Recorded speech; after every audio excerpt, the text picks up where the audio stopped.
பார்வையாளர் அனைவருக்கும் தமிழம் மலைவெளியின் அன்பு வணக்கம். இன்று நாம் பார்க்க இருக்கின்ற தலைப்பு தீய சக்திகளினுடைய துணையோடு தூய சக்தி 17வது அமைச்சரவையை நிறுவியிருக்கின்றது. திரு சி ஜோசப் விஜய் அவர்கள் தமிழகத்தினுடைய முதல்வராக மாறியிருக்கிறார்.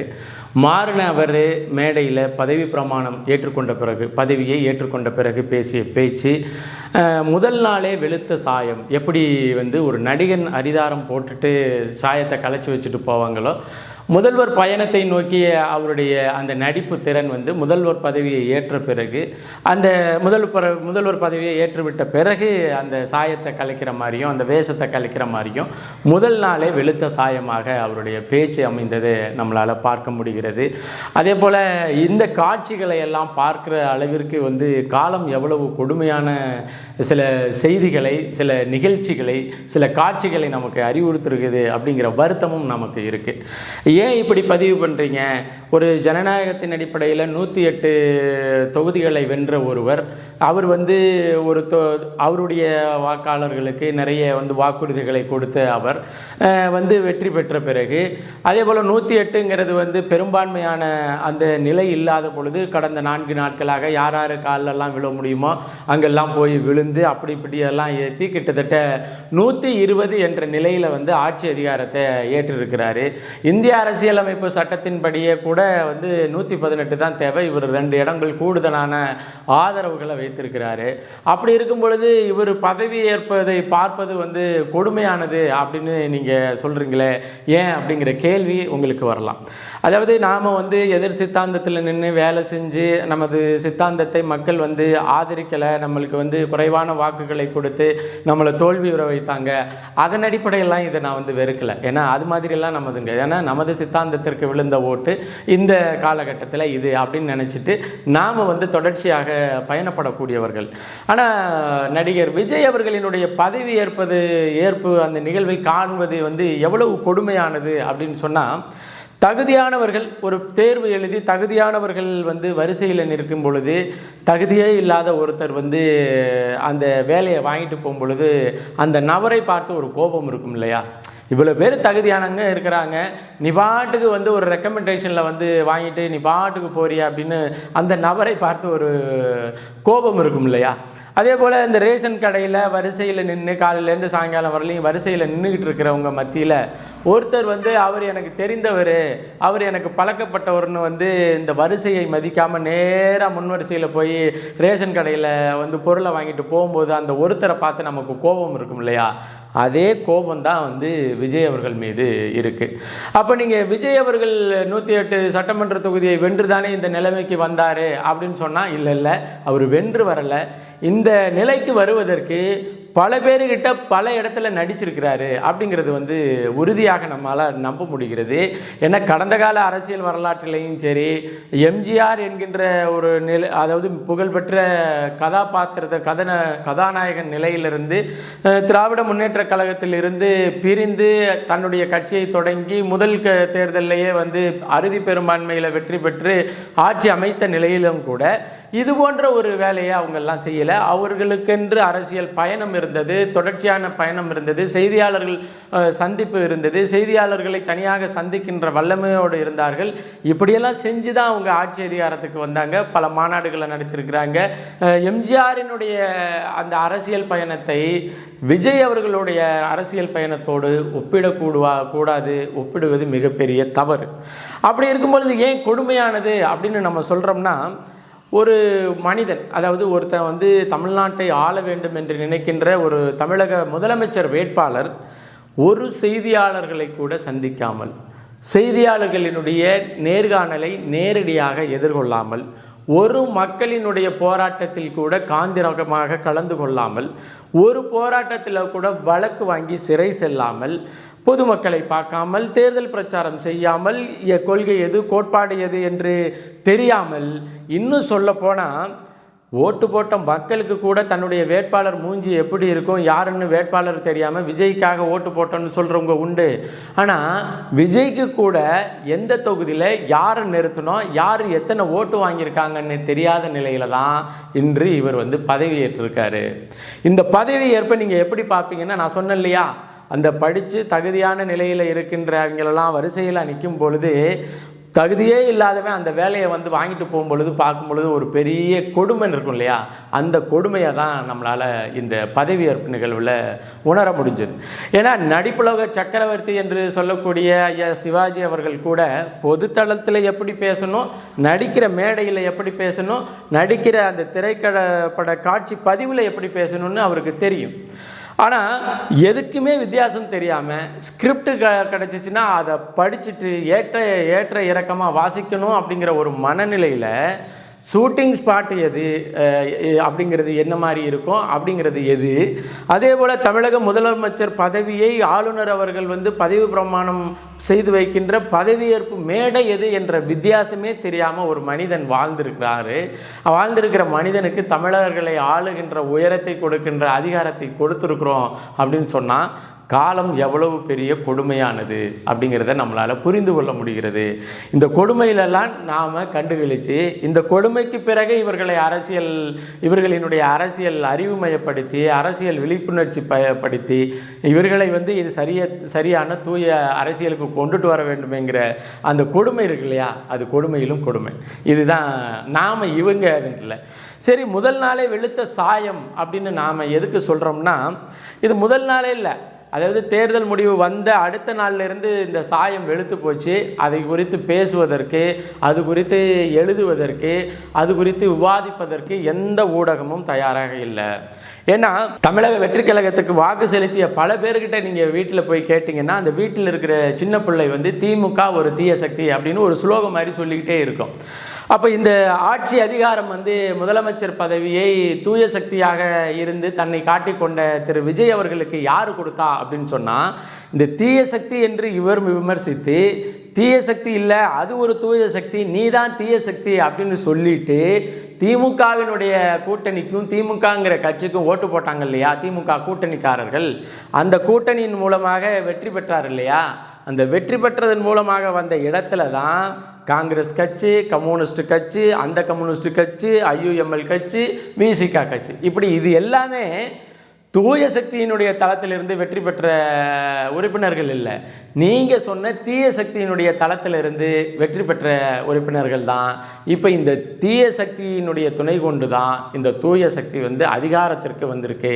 சரி, அதிகாரத்திற்கு வந்தது இது தூய சக்தியா அப்படிங்கிற கேள்விகள் தான் இன்னைக்கு அமைச்சரவை பதவியேற்புக்கு பிறகு தான் கையெழுத்திட்ட அந்த முதல் 3க்கு கையெழுத்திட்டார் இல்லையா, இந்த மூணுல முதல்லையே வந்து காலி ஆகிடுச்சு.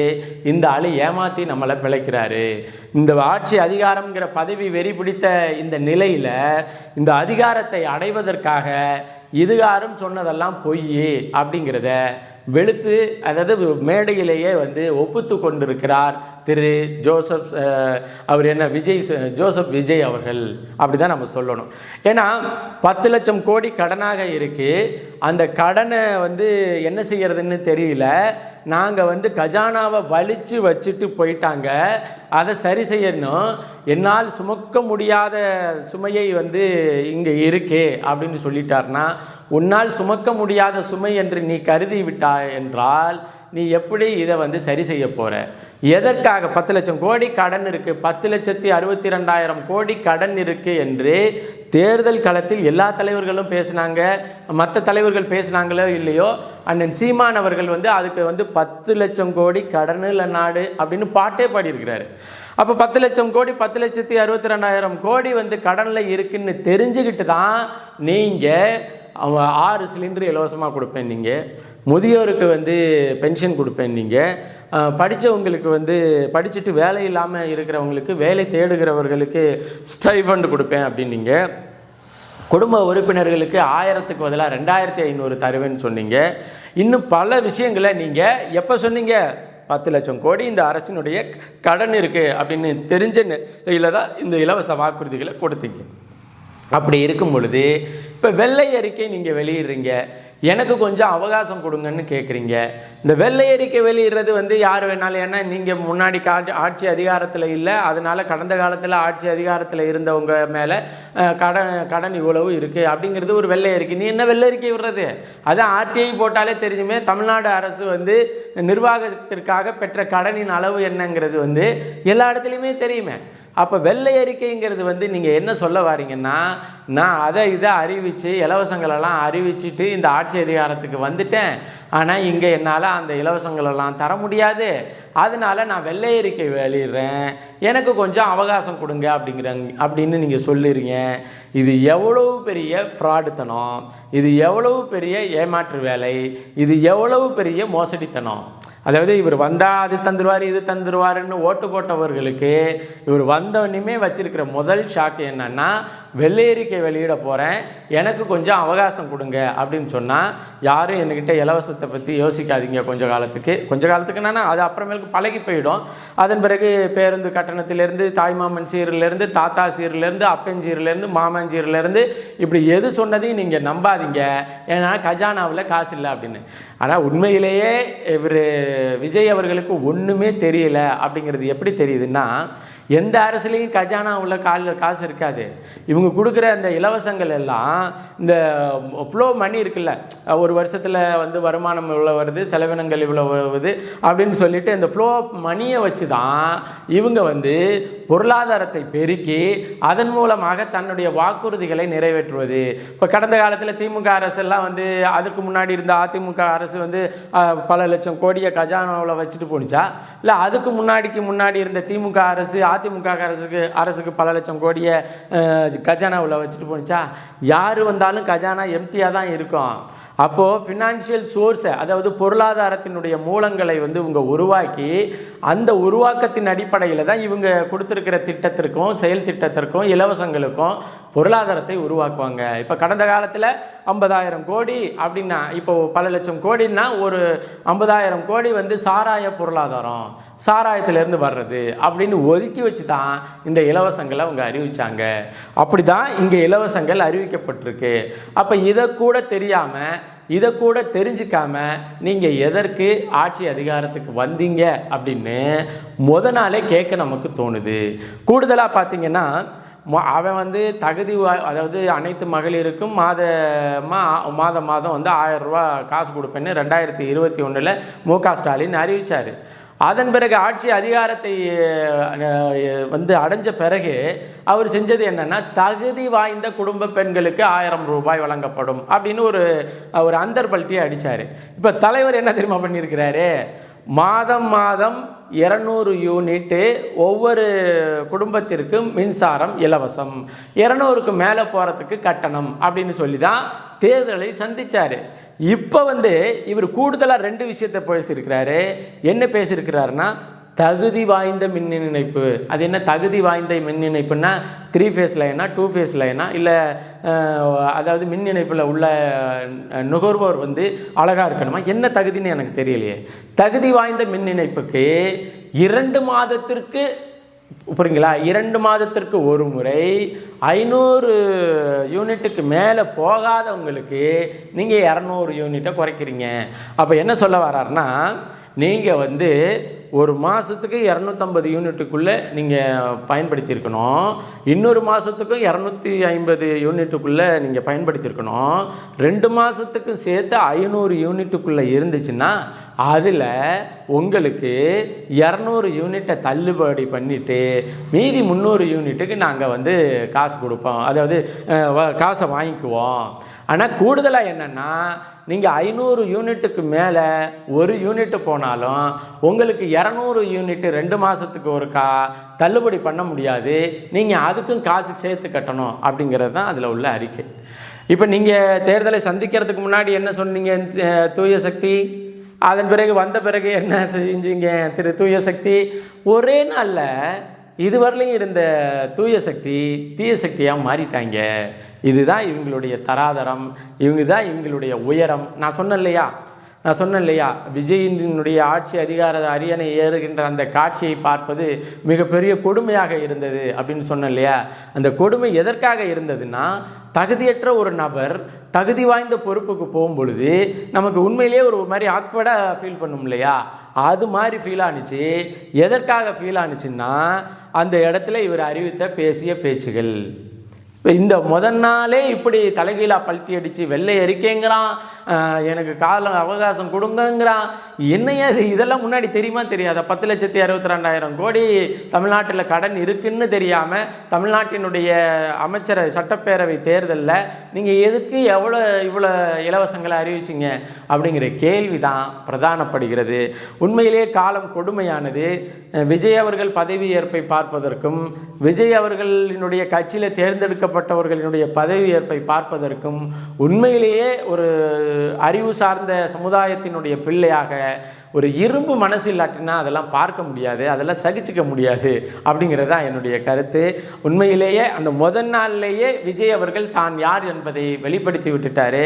இவங்க பேச வேண்டியதெல்லாம் பேசாமல் என்ன வந்துட்டு முதல் நாள்லேயே திரிசா எல்லாருக்கும் கையை காமிச்சாங்க. அவங்க இனிமேலுக்கு எல்லா இடத்துக்கும் வருவாங்க, எல்லாருக்கும் கையை காமிப்பாங்க. இது நீ ஓட்டு போட்ட பாவத்துக்கு இதெல்லாம் அனுபவிச்சு தான் ஆகணும். இதெல்லாம் ஒரு பெரிய வருத்தம்லாம் படாத, நீ பட வேண்டிய வருத்தம் இன்னும் நிறைய இருக்கு. அது ஒன்று. அப்புறம் அந்த பதவியேற்பு மேடையில் மிக எளிமையாக மேஜையை அவரே சரி செய்தார். என்னடா அவர் பேண்ட் சிப்பை அவரே போட்டு விட்டார்னு தான் இவங்க போட்டுக்கல. மீறி எல்லாம் இத்தனை நாளும் வெள்ளை சட்டையோடு வந்தவர் இப்பொழுது கோட் ஷூட்டோடு வந்தார். பேசுகிறதுக்கு உண்மையிலேயே இந்த ஊடகத்திற்கு அறிவு சார்ந்த செய்திகள் இருக்கா இல்லையா? கடந்த காலத்தில் அவர் கொடுத்த வாக்குறுதிகளும் இப்பொழுது அவர் பேசுகின்ற பேச்சுக்களையும் எடுத்து விவாதத்திற்கு உட்படுத்த வேண்டுமா வேண்டாமா? ஒரு ஆள், ஒரு நடிகர் தன்னுடைய அரியணை கனவிற்காக எத்தனை பேரை ஏமாத்திருக்காரு பாருங்க. பிஜேபியை ஏமாற்றி இவிஎம்னுடைய துணை கொண்டு ஒரு ஸ்லாட் ஓட்டை வாங்கிறது. அதன் பிறகு ரூட் மாஃபியா அப்படிங்கிற ஒரு குரூப்பை வச்சு இணையதளங்கள் முழுமைக்கும் கிட்டத்தட்ட 32,000 வாட்ஸ்அப் குரூப்பை தமிழ்நாடு முழுமைக்கும் உருவாக்கி வெர்ச்சுவல் வாரியர்னு அதற்கு பேரை வச்சு இளைஞர்களின், இளம் பெண்களின், இளையோர்களின், சின்ன பிள்ளைங்களை எல்லாம் மூளை செலவைக்கு உள்ளாக்கி அவர்களை கிட்டத்தட்ட மனநோய் பாதிக்கப்பட்ட அளவிற்கு உள்ளாக்கி அவர்களின் மூலமாக ஆட்சி அதிகாரத்திற்கு போகின்ற வெறியை தீர்த்து கொண்டது இன்னொரு ஏமாற்று வேலை. ஒன்று பிஜேபியை ஏமாற்றி இவிஎம் மிஷின் வழியாக ஓட்டை வாங்கினது, இன்னொன்று ஜெகதீஷ்னு ஒரு பைத்தியக்காரனை வைத்துக்கொண்டு அந்த ரூட் மாஃபியா அப்படிங்கிற ஒரு செயல் திட்டத்தின் அடிப்படையில் தமிழ்நாடு முழுமைக்கும் இருக்கின்ற இளைஞர்கள், குழந்தைகள் இவர்களினுடைய மூளையெல்லாம் பாலாக்கி நாசமாக்கி அந்த வாக்குகளை பெறுவது. மூன்றாவது வெற்று வாக்குறுதிகளை கொடுத்து இந்த அதிகாரத்திற்கு வந்தது. வெற்று வாக்குறுதிகள் நீ எதை கொடுக்குறோம்னா இதுதான். இன்னைக்கு சொல்றாரு இல்லையா, வெள்ளை அறிக்கை வெளியிடுவேன், எனக்கு கொஞ்சம் நேரம் கொடுங்கன்னு. இதற்கு முன்னாடியே அதை சொல்லியிருந்தா நான் வருவேங்க, ஆட்சி அதிகாரத்திற்கு வந்த பிறகு உடனடியாக வெள்ளை அறிக்கை வெளியிடுவேன், தமிழ்நாட்டினுடைய கஜானாவினுடைய அளவை பொறுத்து தான் நான் என்ன இலவசமாக கொடுக்க போகிறேன், என்ன இலவசமாக கொடுக்க முடியாதுங்கிறத நான் உங்களுக்கு சொல்லுவேன்னு சொல்லியிருந்தா நீ யோக்கியன், உண்மையிலேயே யோக்கியன். அப்போ இதையெல்லாம் சொல்லாமல் மக்களை ஏமாற்றி ஆட்சி அதிகாரத்திற்கு வந்த அந்த பதவியேற்பை தான் நாம் கொடுமையிலும் கொடுமையானது என்று நாம் சொல்கிறோம். உண்மையிலேயே இன்னும் கொடுமைகள் நடைபெற இருக்கின்றது. உண்மையிலேயே 108 ஆம்புலன்ஸு அப்படிங்கிற ஒரு இதை அவருக்கு எண்ணிக்கையாக கொடுத்துருக்குறாங்க. இன்றைக்கி பார்த்திங்கன்னா திருச்சியில் அந்த தொகுதியில் அவர் யார், விஜய் அவர்கள் வெற்றி பெற்ற அந்த தொகுதியில் ராஜினாமா பண்ணதுனால அந்த தொகுதி மக்கள்லாம் போராட்டம் பண்ணுறாங்களாம். எதுக்கு போராட்டம் பண்ணுறீங்க?